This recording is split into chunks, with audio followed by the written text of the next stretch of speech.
A lot of my subscribers are subscribed to my channel for Saab or because of Saab. And today I wanted to talk to you guys about Saab and what led to their demise and end. So I put together a few reasons as to why I think that the brand no longer makes cars.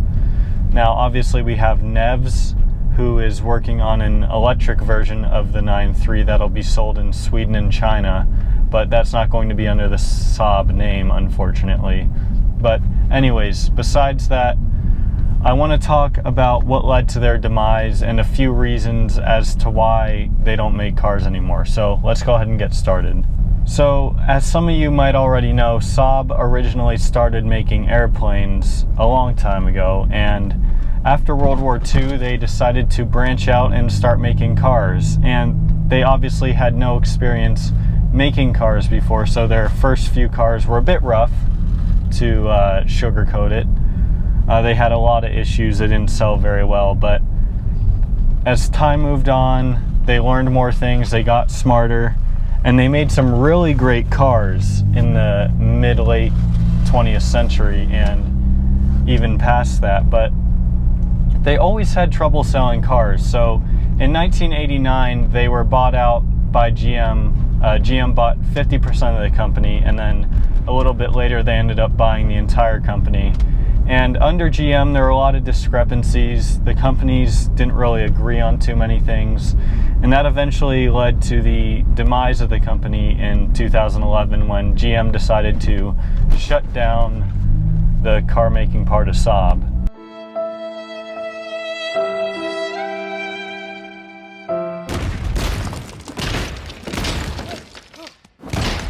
Saab, of course, still makes airplanes. They're still known for that. And Spiker temporarily bought the naming rights for the cars, and then that later got bought out by Nevs, who makes electric cars, which are sold in Sweden and China. And they are currently working on a new version of the 9.3, although it won't be called a Saab. I believe it's going to be called the Nevs 9.3 or something like that. They're working on that to be sold in Sweden and China.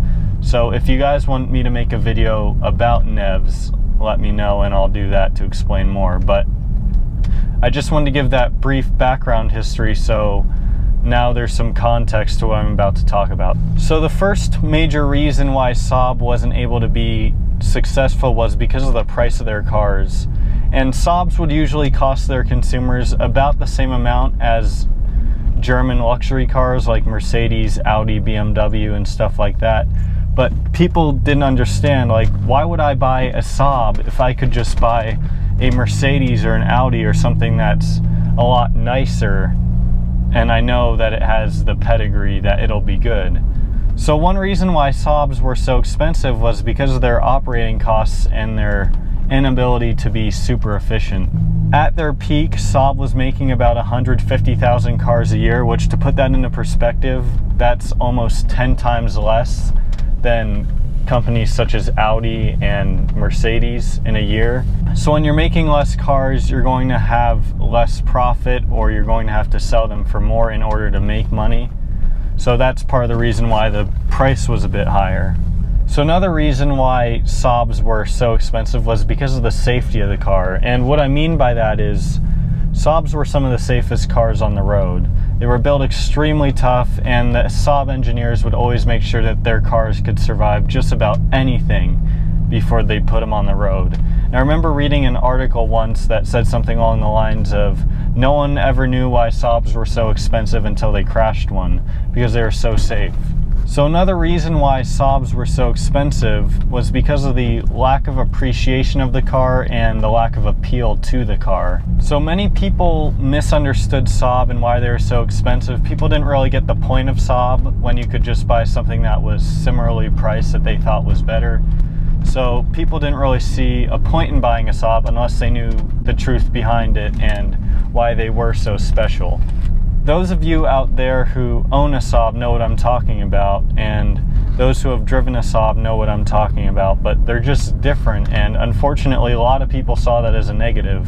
So the Saab name didn't have the same prestige or presence, I guess you could say, as some of these other car brands. When you see a Mercedes or Audi, you understand the importance and the significance of those brands, but unfortunately a lot of people didn't see the significance and importance behind a brand like Saab and just thought it was some other car that was meaningless. So another reason that Saab was unable to stay afloat, and this has to do with the later years of Saab, the more recent years, is the conflicts that GM and Saab would have.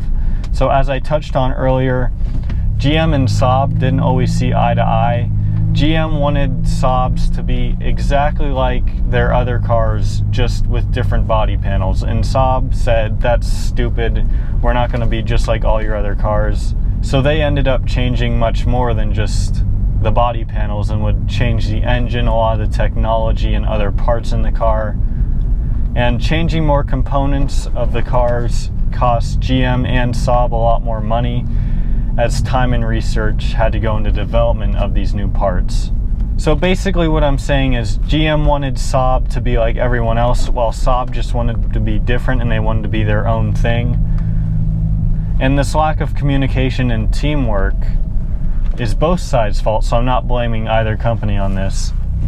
But I mean, as a Saab fan, I'm kind of inclined to blame GM. So I mean, that's just me though. So one last reason is money, and this relates to my last point, but like I said, Saab was initially bought by GM because they were having financial issues, and in over 20 years of ownership, GM lost money in the company every year except for 3 model years. So GM finally got to the point where they're like, all right, enough is enough. This is just a money pit of a company. We're not making any money out of this. We're just losing money year after year. So in 2011, of course, they decided to shut the company down.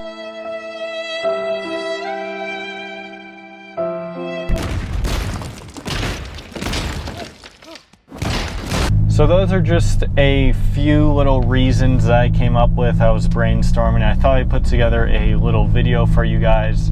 Of course, there's other reasons and things that all led into Saab's collapse. Perhaps the economy in America around this time wasn't really the best, and a bunch of other suggestions I'm sure you guys will have and leave down below in the comments. If you guys would like me to make a video on NEVs and Saab and what's going on with them, certainly let me know, because I'll be happy to do that, because I'm very interested in it as well. But other than that, that's going to wrap up this video. Thank you guys so much for watching, and I'll see you next time.